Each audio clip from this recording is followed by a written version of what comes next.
Hello children, आज हम the road not taken mulberry book का चैप्टर पोएम को रीड करेंगे in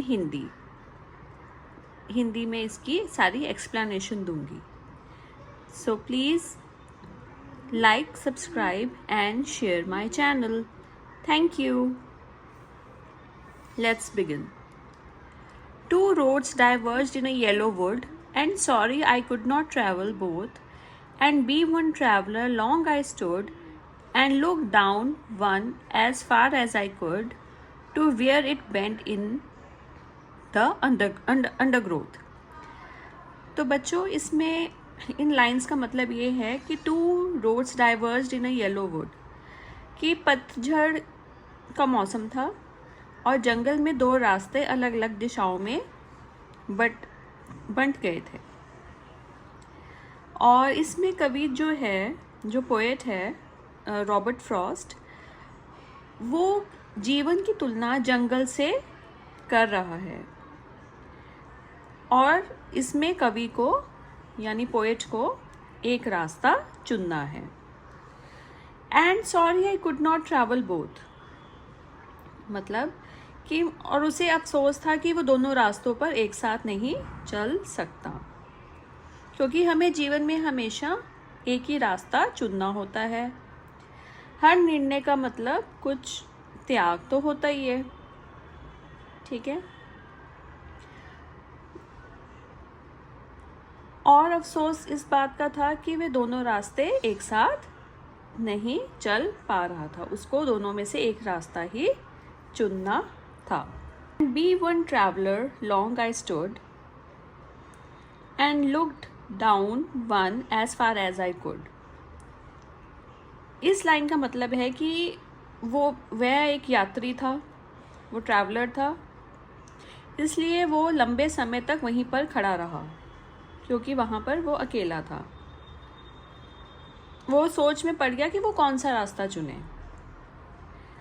and look down as far as I could, और वो जितनी दूर तक देख सकता था वह उस रास्ते को ध्यान से देखता रहा।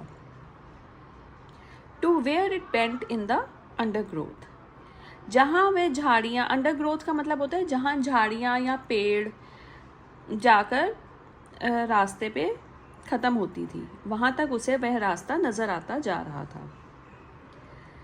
और वो समझने की कोशिश कर रहा था कि रास्ता कहाँ तक और कैसे जाता है, जैसे हम अपने फैसलों के परिणामों को पहले से जानने की कोशिश करते हैं। अब है second stanza. Then took the other as just as fair and having perhaps the better claim because it was grassy and wanted wear, though as for that the passing there had warned them really about the same.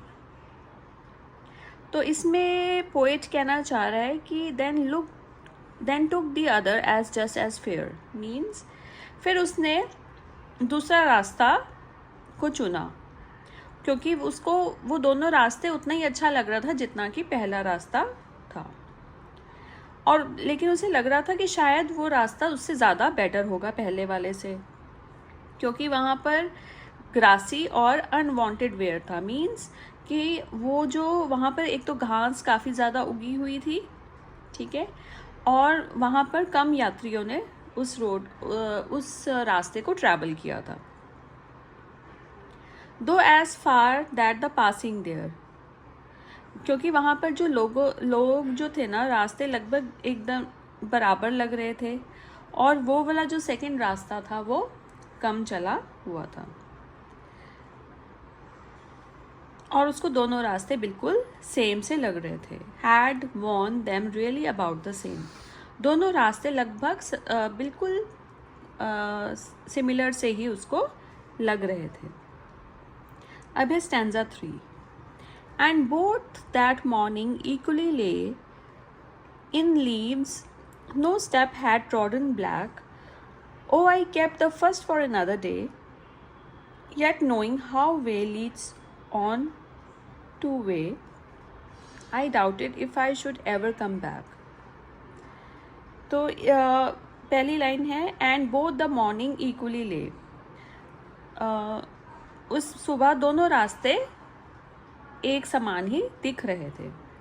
In leaves no step had trodden black, और जिन पर किसी के पैरों के पत्तों को काला नहीं किया गया था। मतलब जैसे कि जब आप कोई पत्ता कोई आप कुचलते हो तो वो थोड़ा सा काला सा हो जाता है ना, जब हम पत्ते को कुचलते हैं। तो उस पर उस दिन उन पर कदम भी नहीं रखा गया था। दोनों नए और अनछुए रास्ते थे। ठीक है। Oh I kept the first for another day. अब उसने कभी जो पोएट है उसने डिसाइड किया कि वो पहले रास्ते पे फिर किसी दिन आकर चलेगा। ठीक है। वो उसकी एक आशा थी that he will move to the first road again. Okay. Yet knowing how way leads on to way I doubted if I should ever come back. लेकिन वो ये भी जानता था कि जो रास्ता दूसरे तक लेके जाता है, जैसे जीवन के एक निर्णय से दूसरे निर्णय की श्रृंखला बन जाती है। ठीक है। जैसे एक रास्ता आगे जा रहा है, जाते जाते वो आगे कहीं और आपको ले जाएगा रास्ता। ठीक है। और आगे आगे ऐसे ही इंसान बढ़ता जाता है। तो वो डाउट कर रहा था कि क्या मैं दोबारा वापस आ पाऊँगा। आई doubted if I should ever come back. जीवन में लिया गया निर्णय अक्सर हमें वापस आने का अवसर नहीं देता है। ठीक है। I shall be telling this with a sigh somewhere ages and ages hence.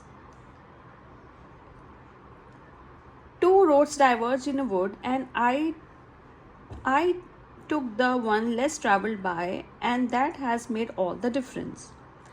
अब इसमें पोइट कह रहा है I shall be telling this with a sigh. मतलब ये वो कुछ सालों के बाद वो बहुत ही एक लंबी सांस लेकर जवाब देगा। साई मीन्स एक अच्छी लंबी गहरी सांस लेके इस चीज़ का वो आंसर देगा कि क्या ये जो उसने रास्ता चुना था क्या वो उसके लिए सही था या गलत था, क्या वो सेटिस्फाइड था या उसको पछताना पड़ेगा।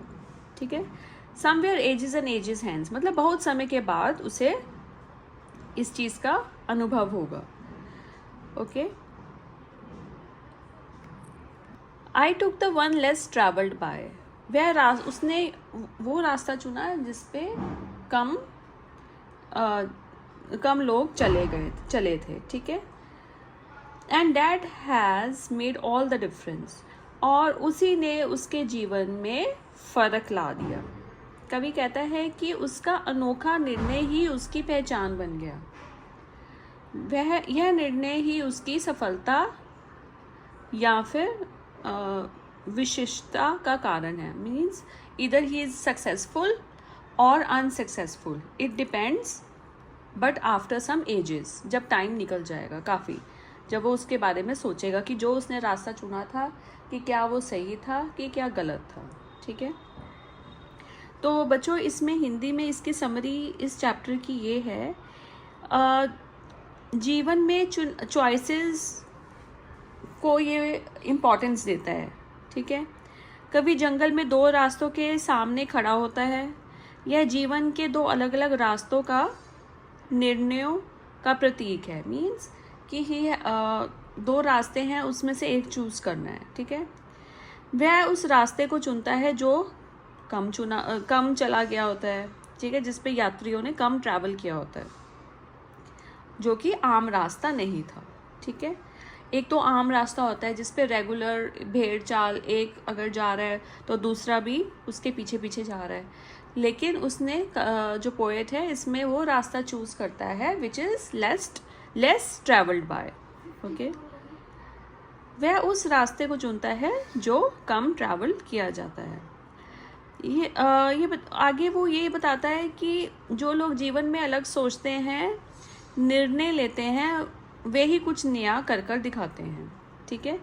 एक तो जो भेड़ चाल होती है, जैसे अगर अब आप हायर क्लासेस में जब आप जाएंगे 10th में, जब आप उसके बाद 10th के बाद आप अपने सब्जेक्ट्स चूज़ करोगे, कोई बच्चे कॉमर्स में जाएंगे, कोई बच्चे नॉन मेडिकल में जाएंगे, कोई मेडिकल में जाएंगे, तो कुछ होते हैं भेड़ चाल के हिसाब से चलते हैं कि मेरे एक फ्रेंड ने अगर कॉमर्स लिया तो मैं भी कॉमर्स लूँगा, ठीक है। लेकिन कुछ होते हैं जो अपना डिसीजन खुद लेते हैं, ठीक है।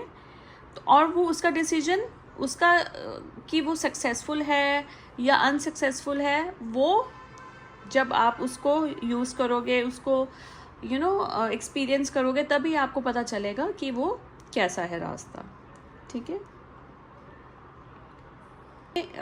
इसमें पोइट यही कहता है कि उसने जो चुनाव किया था रास्ता, जो कम ट्रैवल्ड था लोगों के द्वारा, ही उसके जीवन में सबसे बड़ा फ़र्क लेकर आया है।